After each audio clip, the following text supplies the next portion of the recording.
Summer routines live or die by how easy they are. And honestly, if something takes too much effort, I'm out. That's why Groons is my go-to. It's my one daily pack of gummies covering my greens, vitamins, and minerals. Plus, it has 6 grams of prebiotic fiber, which is more than 2 cups of broccoli. No mixing powders, no giant pills, no hassle. I just rip open the pack and I'm done. They taste good and they make it easy to stay on top of my health, even when life gets busy. Save up to 52% with the code PODCAST at Groons.co. That's code PODCAST at GRUNS.co.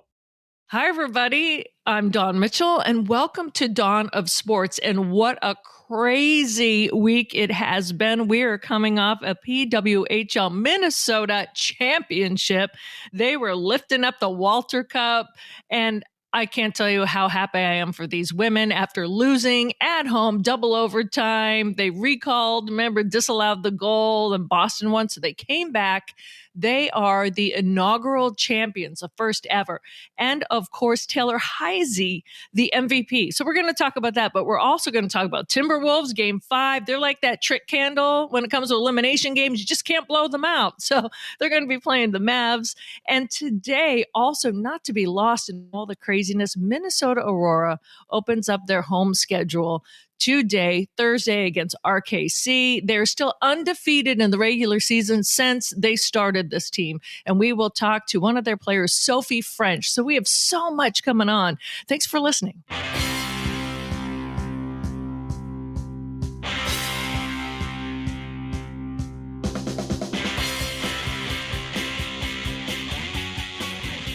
Yes, welcome back to Dawn of Sports with Dawn Mitchell from Fox 9. I'm Jim Souhan from the Star Tribune. Brandon Morton is our producer. As always, if you like the show, please subscribe to your favorite podcast app. It's free. It's the easiest way to listen. And you should also go to talkroar.com, find out that we have the best sports lineup in town. Great analysts, hosts, guests, plus outdoor content and variety content. Check it all out. We do appreciate your support.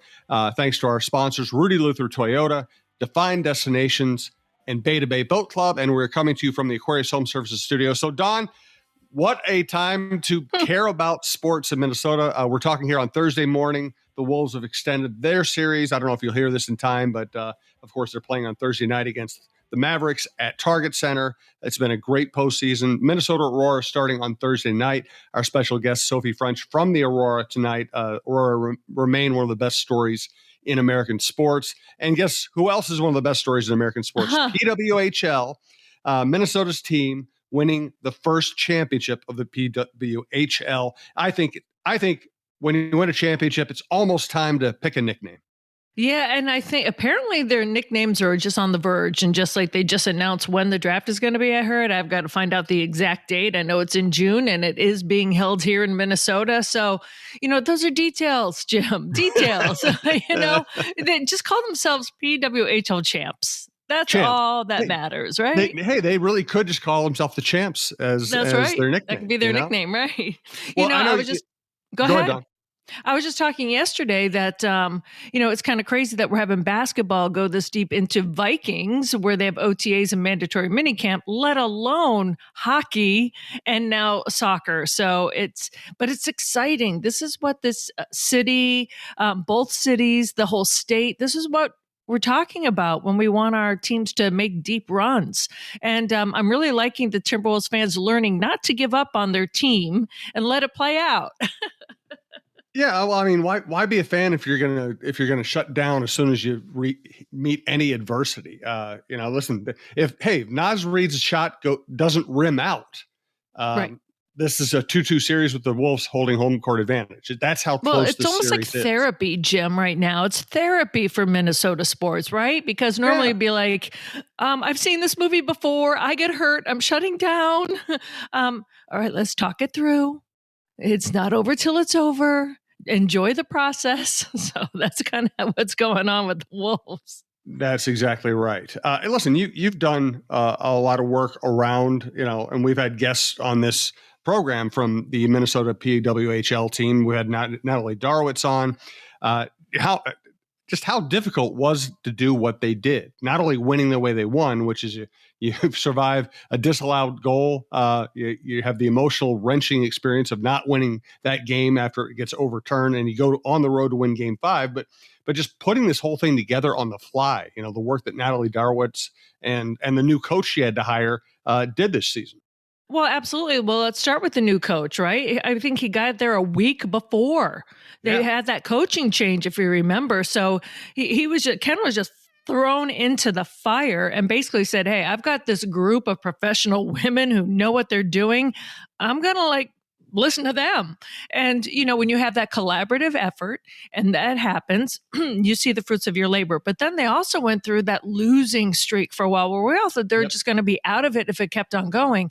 And then for them to sit at home and wait to see if they're even in the postseason.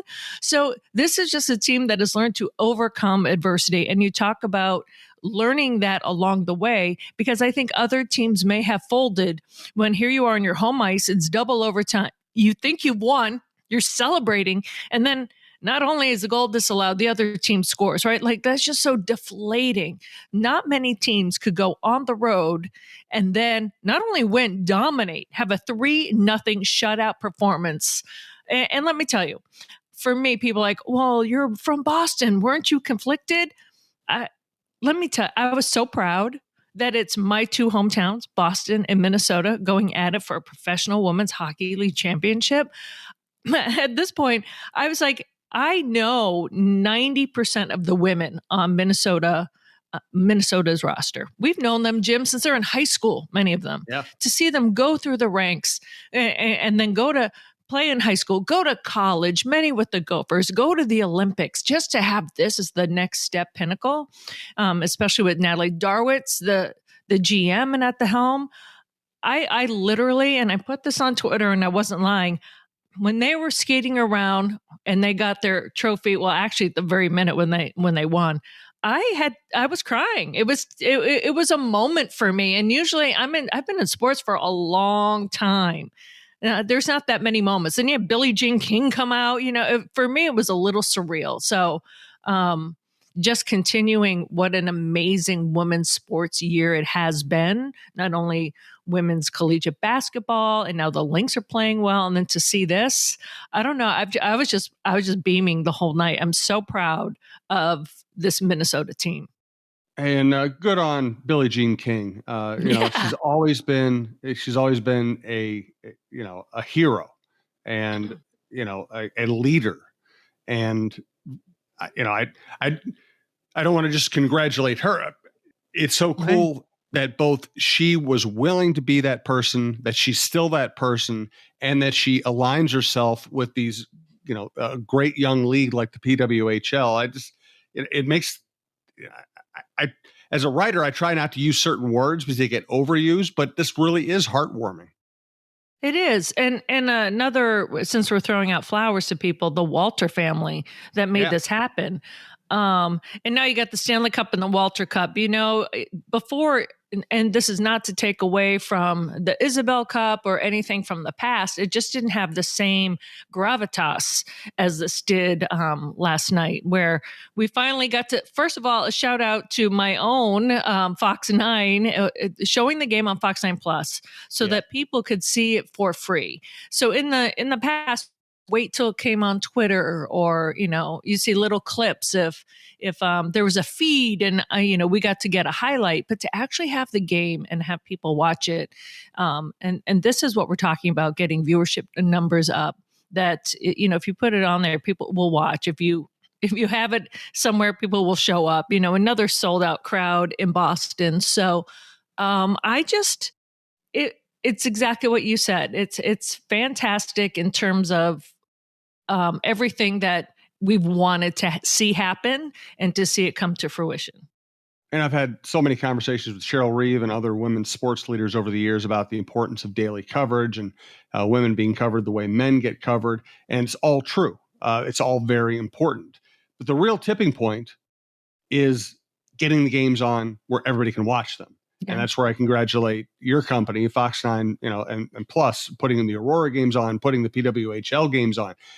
No matter how many newspaper articles or columns you write about a subject, the real tipping point is broadcasters saying, yep, we're putting that on. We're going to put that on. People are going to watch it, and then we can make money off of it. And then everybody starts progressing down that road. Exactly. And we've all seen what has happened in the past, and the former, way they held the Chicago Blackhawks, when they had the blackouts, and we saw what happened in Chicago when it came to the male sports. If you didn't have the home team on TV, you lost a generation of fans. Mm-hmm. So it goes both ways. It's not just for women. I mean, it happens in the men's game too. Visibility matters. And if you want a fan base, if you want to see who's really out there, you have to let people see it. And not everybody can, own a streaming service, own, Netflix or Hulu Live or whatever they can to get all their ESPN pluses and TNTs. And, some people just need to have it on free television. And that's how you get the exposure going. So, and the one last step, and St. Paul's mayor said it is, hey, what do the men get? Men get a parade, championship parade, Right. So have to wait and see the details on that. So just all in all, I just love all the stuff and hurdles that these young women had to overcome and to do it. It was amazing. It was great. And by the way, you mentioned a politician. We had Governor Walz on the John Krasinski show this week to talk about the Timberwolves. Check that show out, as well as all of our football coverage, hockey, Gopher coverage, everything else at talknorth.com. We do appreciate it. Hey, we want to thank Rudy Luther Toyota. Speaking of organizations that support women's sports, Rudy Luther Toyota is always in the right place. Ready for a women-forward car dealership? Rudy Luther Toyota empowers their many women on staff in sales, management, and service. Whether you are looking for a new Toyota or pre-owned vehicle, Rudy Luther Toyota has something for everyone. Every vehicle comes with a Luther Advantage. 10 cents off fuel and car wash discounts at holiday stations, Luther Advantage warranty, and 5-day return policy on pre-owned vehicles. Located just 5 minutes west of downtown Minneapolis, off 394 and General Mills Boulevard. And they're also hiring. Want to join the team but don't know where to start? Visit rudyluthertoyota.com today. Thanks also to Beta Bay Boat Club. What a time to own a boat company. Just as the weather's turning, and get out there and enjoy yourself on the water. Beta Bay Boat Club offers a limited number of season-long memberships in our private club and half-day or full-day pontoon boat rentals on Lake Minnetonka. Members have the opportunity to play on luxurious pontoon boats, as well as a variety of well-appointed deck boats, speedboats, and offshore boats. Our daily pontoon boats are deluxe, custom-built boats with many amenities and comfortable seating for up to 14 people. Beta Bay Boat Club, Country Club Boating, 24 years in business, and voted Minnesota's best 3 years in a row. Please visit us at betabayboatclub.com for more information. We look forward to welcoming you this summer. And once again, Brandon Morton's our producer, and we're coming to you through Aquarius Home Services. All right, why don't you set up your conversation with Sophie French? Oh, absolutely. Well, first, let's touch on the Timberwolves, right, in terms of what they need to do for tonight, only because, people are saying, oh, it's over already. They're going to come back here. Charles Barkley is saying that they're going to win Game 5. So how is it I know they have to win out. Dawn, Charles is always wrong. I mean, he's the most entertaining guy in television. I love him, but he's always wrong. He's always wrong, but let's hope this time he's correct. Okay. He thought the Cottonwood was snow. We'll give him that. He thinks that Cat should play inside instead of outside, even though Cat is the best 3-point shooter on the team. Well, he takes 1,500 shots, Jim. Come on. Well, okay. I'm going to defend Cat on that one. He was just exaggerating. He didn't mean he actually takes 1,500 shots a day. He just, Cat does not know how. Cat is a nice guy who doesn't know how to say things in a way to avoid being picked on. And I kind of find it endearing because he doesn't have the big wall up that so many people have up. But anyway, this playoff run has been a blast, and if they win, I'm going back to Dallas for Game 6, and I still think the Timberwolves are the better team overall, and they're starting to figure out how to play against this team.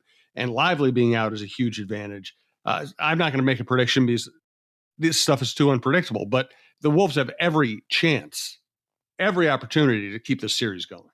Yeah, I said before, I think there's a maturation process that goes when you're in the playoffs.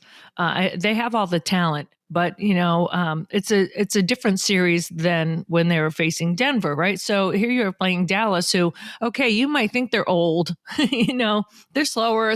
Luka's a bit of a crybaby, but when it comes down to the details in those final minutes, it doesn't matter. Like, you have to get into the nitty gritty. And you have to be mentally strong. And, that's where it's won and lost, right? Going to the line, making dumb fouls. So I think what I have seen, especially in the last game, is that the Timberwolves are starting to get into that minutia of those final minutes, because that's where it's done. I mean, I remember when I was young and I was growing up, 14.7 seconds on the clock with the Boston Celtics when they were winning their championships would go for like a half hour, because they were so zoned into the details of the out of bounds ball or the fouls or the this and getting to the line. And for Pete's sake, make your free throws. They're free, people. That kind of stuff. It all comes down to it. And that was enjoyable for me to see that last game. So if they can keep that last second maturity in addition to the skills that they have, this game is going to be awesome. Yeah, looking forward to it. Might be on a plane to Dallas as early as tomorrow. And as I've said many times before in this show and our other shows, it's a really likable team to be around. It's rewarding to see people you actually think highly of succeeding. And the game in Dallas was a blast the other night. So let's have some fun with that. Now, as promised, Dawn's conversation with Sophie French from the Minnesota Aurora. Hi, everybody. I am so excited for our guest this week because it comes just at the perfect time with Minnesota Aurora opening up their home schedule on Thursday. We have Sophie French from Minnesota Aurora FC. And let me tell you, they come in still undefeated. The stretch goes all the way back to the inception of this club. Yes, you've heard that right. Sophie, congratulations. You had the leveling goal last game to keep that going. Congratulations. How are you doing? I'm great. Thanks for having me, Dawn. We just had practice, and we're gearing up for our next game, but we're not forgetting that last game. Was a good one, and we have stuff to grow from it. So we're excited.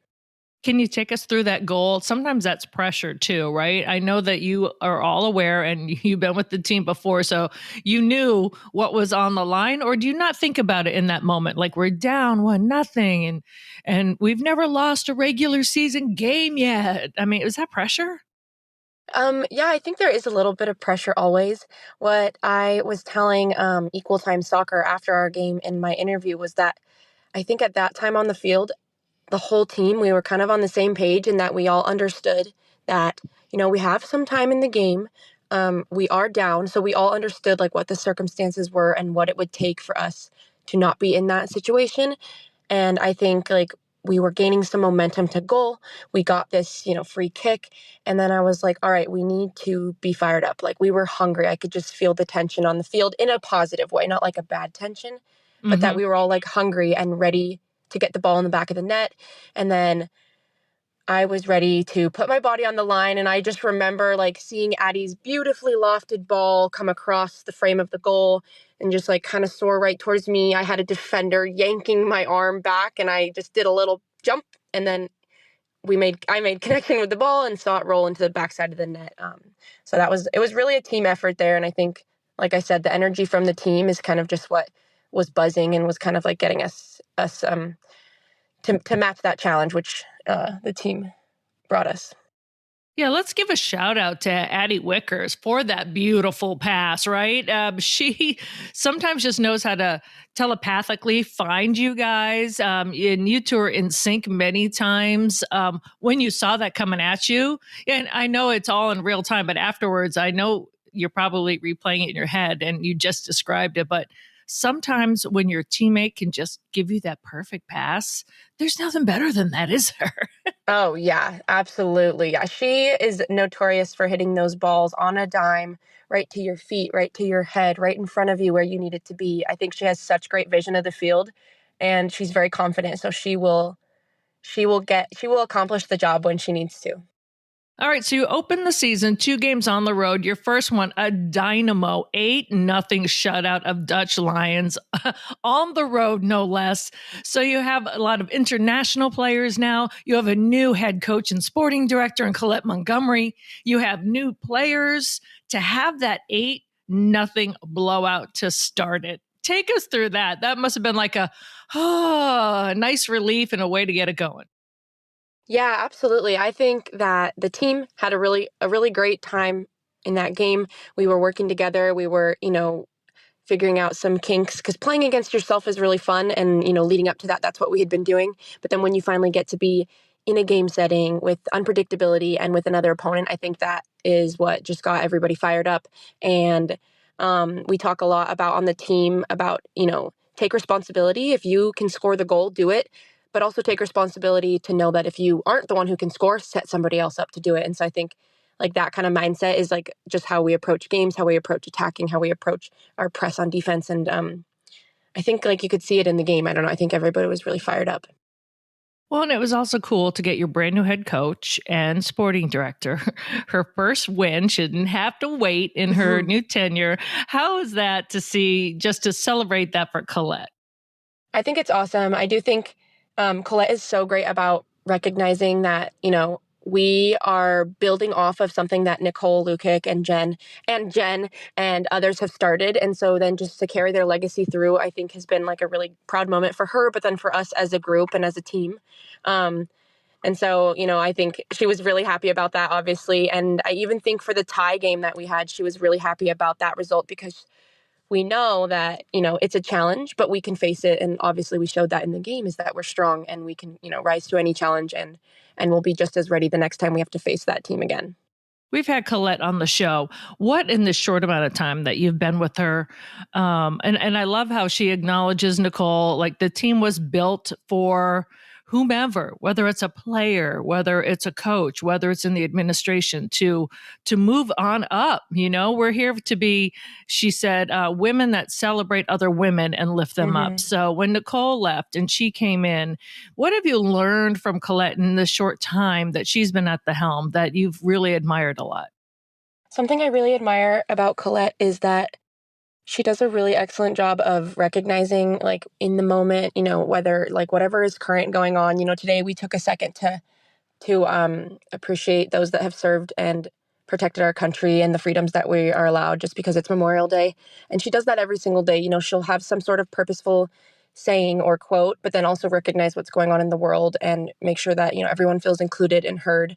And I really love what you said about the, a team built for women by women, but it's like, we're not just for that. Like, Colette is really great about recognizing that, this is such an inclusive environment and we want everyone to be comfortable, but we also want everyone to grow. And I think that is such a great space to be in.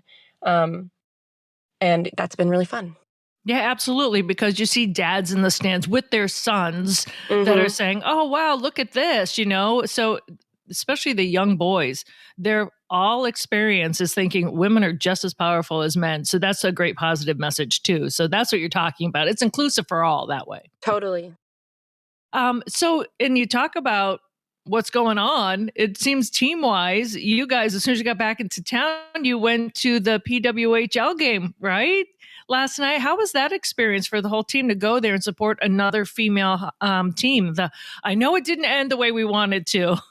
That was horrible for the poor Minnesota team. And for those of you listening and want to know why I'm not calling it a name, PWHL Minnesota doesn't have a name yet. None of the teams do. They go by the city. And they lost. They thought that they were going to win the championship in double overtime, no less. And then after they're celebrating, the goal was called back. So the series continues. But I saw pictures of the whole entire team there supporting the hockey team. And I don't know, I've been here a while. I've been playing sports ever since I came out of the womb. And that gave me chills in a happy way, just to see that power. What was that like? I think, like you said, chills. I think that's a really great way to explain it. We're in such a unique time, like right now, as women's sports are on the rise and their coverage is on the rise and the popularity is on the rise. And like, they've been here for so long, but it's like, look at us, we're all supporting each other. We're building each other up. I think that's just so powerful. And like I said, what a wonderful environment to be a part of. And I think the girls really enjoyed that, they get to go and watch another sport play, and it's supporting women and the environment and the atmosphere with all those fans. And it just got us even more excited for our home opener that's on Thursday, May 30th. So I think like that just really fueled them.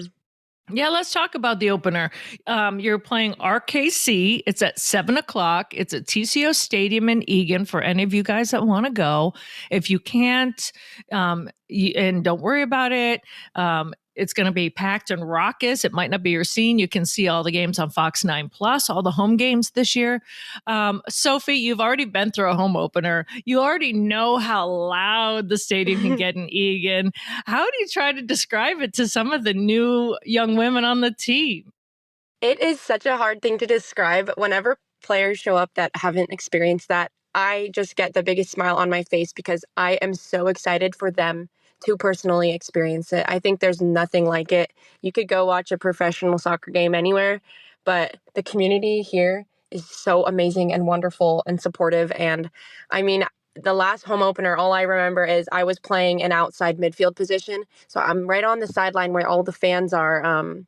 And I did like a nutmeg or something. I got a, girl on the other team, ball right through her legs. And I got DMs on Instagram about it after the game from fans that were like, that was so cool. Do that again. And I mean, I think it's just the fact that they feel like they can reach out and say things like that. And the fact that, I will absolutely respond and say, you guys made that fun, because if there was no one there going, oh, then it wouldn't be so exciting and so fun and such a great atmosphere to be a part of. But like you said, I think that experience is, you have to go there. You have to feel it. You get this rumble in your chest just being there and being around such a great community that supports soccer and everything else that Minnesota Aurora stands for: inclusion, supporting women, and speaking out for voices that aren't always heard. Yeah, and I think the term vibe is so overused, but that's exactly what it is when you go there, right? Because there's young kids, there's boys, there's girls, there's grandparents, there's moms and dads, and the dads are there like cheering just as loud. Like, I love it so much. And I think I was blown away the first year, and it's just continued to get better and better. And sometimes when you guys go on the road, you realize what you have in this, because other teams don't have that, do they? That's right. Seeing other teams and their setup, they are very fortunate to be able to play soccer, right? That's something what a privilege we have. But I do go there and I'm like, I'm so grateful for the resources and the community and the culture that's been built here. And there's so many behind the scenes Aurora staff that we don't even get to meet. We hear of them or we see them in passing, but it's like we are so fortunate to have such an intricate team, and not just the players and the coaches, but even past that, the office staff, the event staff, the community outreach staff, like everyone I didn't name. So yeah, we are so fortunate. And I feel that gratitude every single day. I think every time I step out on the turf, it's just so prevalent. Like, we're here and we're so lucky to be here. Well, let's talk a little bit about you. I know you, but the listeners don't know you. So I know that you played soccer at the University of Portland. You even played for the Portland Thorns FC at one point. You have a twin sister who also played soccer. Tell us about your upbringing and how this is just so natural for you now to embrace Minnesota and how big soccer is here for young women. Absolutely. Yeah. So I grew up with an older brother, or I guess technically a twin sister. And so we were always very competitive, and we all played soccer, and we all did all sorts of other sports. So I think that was a really great base to have, and having, all the different muscle groups to do different sports like swimming, water polo, baseball, softball, tennis, running, track, or cross country, and of course soccer. And so we were always really competitive. And I think having a twin sister, somebody who's the same age as you, who is the same build as you. And so obviously it's like, okay, well, who's going to be better? So we always would compete in a friendly way. But I think that is kind of what has helped me push myself. And I'm thinking like, well, Lily would go out on a run, that's my twin sister's name. So I'm like, I should go out for a run, or Lily's going to stay late and do some extra passing. So I'm going to stay late and do some extra passing. And I think it goes both ways. Like if we're doing sprints, it's like, oh, she's pushing hard on that last one. I'm going to push even harder. So I think that has been a really big drive for me to be competitive in sports, and then has kind of helped me develop my own competitive edge and spirit. And then, like I said, I mean, my parents are were really pushing us to be outdoors, athletic, and we love that. It was natural. And so coming to Minnesota, where that is also the norm, being outdoorsy, going out and enjoying the outdoors and nature, and then also being able to enjoy sports everywhere. We've got hockey, basketball, soccer, what you name it, it's all here. So I think that it's a really natural fit, and I just love coming here. Well, you have to be competitive in order to leave your home, go to Minnesota for the summer, right? Stay in the dorms.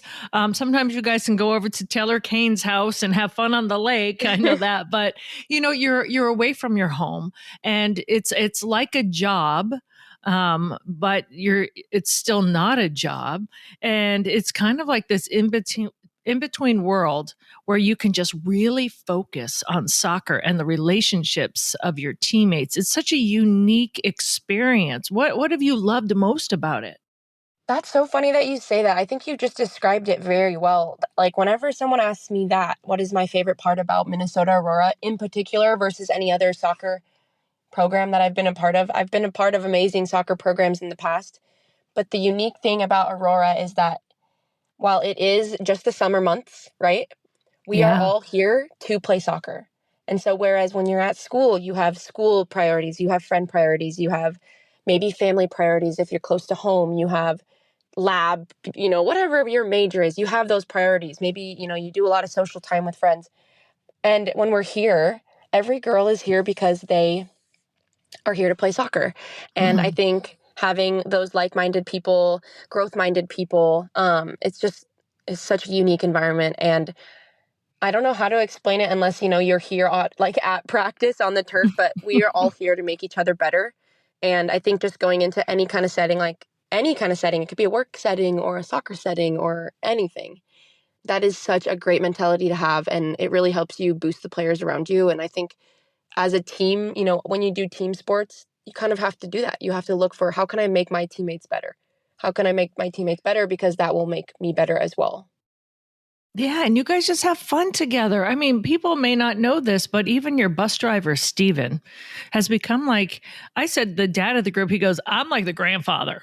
He's like, I've got grandkids this age. So I'm like, wow, like even that. I think I saw somewhere on social media, even at the beginning of the year, he introduced himself, this is going to be a great year. I'm Steven, and who sits on the bench, and he's just been part of this team since it started as well. So no person is left out. Everybody is included. And you can't even see my face right now, but I'm just smiling because I adore Steven, first of all. But just to have that right down to everybody being included, that's what it means to be Minnesota Aurora, right? Absolutely. I feel like I'm going to tear up because, Steven, I listed all those things that we're so grateful to have here at Minnesota Aurora. And I think Steven really is that cherry on top. He gets us where we need to go, and he gets us there safe. And I think he memorized everyone, and we have a lot of new girls, memorized everyone's name within the first hour of our bus ride trip. Stop. He made sure to know everyone's name. And we've gotten really close with Steven, and I've only known him for, the year and some time that I've been here this year. But for the players who have known him for the 3, he is such an integral part of our season and our lives. And I don't think we could ask for anything more from him. He is just, like I said, the cherry on top of our sundae that is Minnesota Aurora.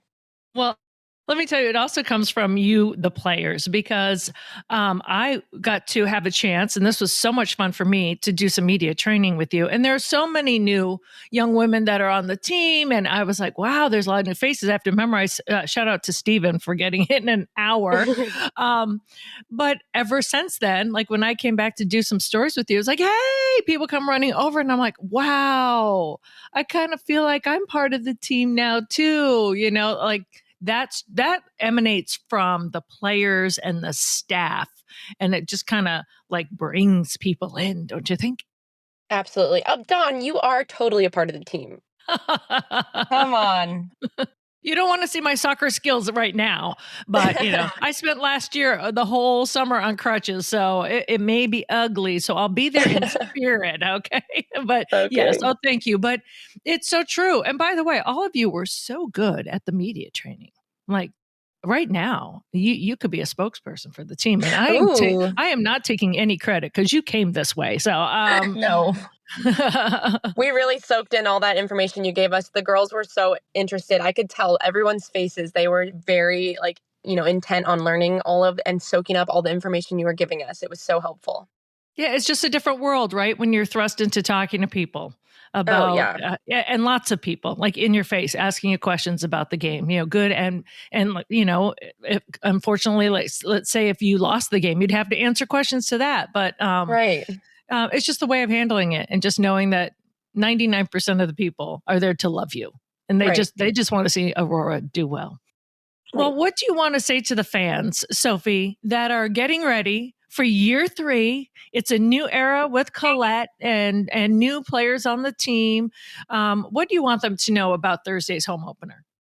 Ooh, I want them to know that they better be ready to be loud and be proud and be chanting, all of our names after we score some goals. We talked about it today at practice. We were like, we're going to rack up some goals, but, we're also going to grow as a team. And so I think they should be ready to come and see some amazing soccer. And then just to see how deep our lineup is. We have so many good players and such a great group. And we talked about it after our last game. We said, we're going to face that team again. And this time we're going to have our 12th man, which is going to be, our TCO, our group, our people here watching with us. So, I think everyone should be just ready to have a great time and to be just, be themselves and to enjoy soccer, because that's why we do it, right? Is to enjoy. Absolutely. I was trying to sound like Colette right there, but I didn't do well. Absolutely. She's got her one-liners that I just love, but what she say, right? Something come again, right? She's just a darling. So it is this Thursday, May 30th. It is Minnesota Aurora hosting RKC at 7:00. If you can get there, support these women. Sophie French, once again, you blow me away. You are such a great speaker. You are so fun to talk to. And I really appreciate you being on the podcast. Thanks so much. Thank you, Dawn. It's such an honor to be on the podcast with you. So I really appreciate that. All right, let's go Aurora. Woohoo! Go Aurora!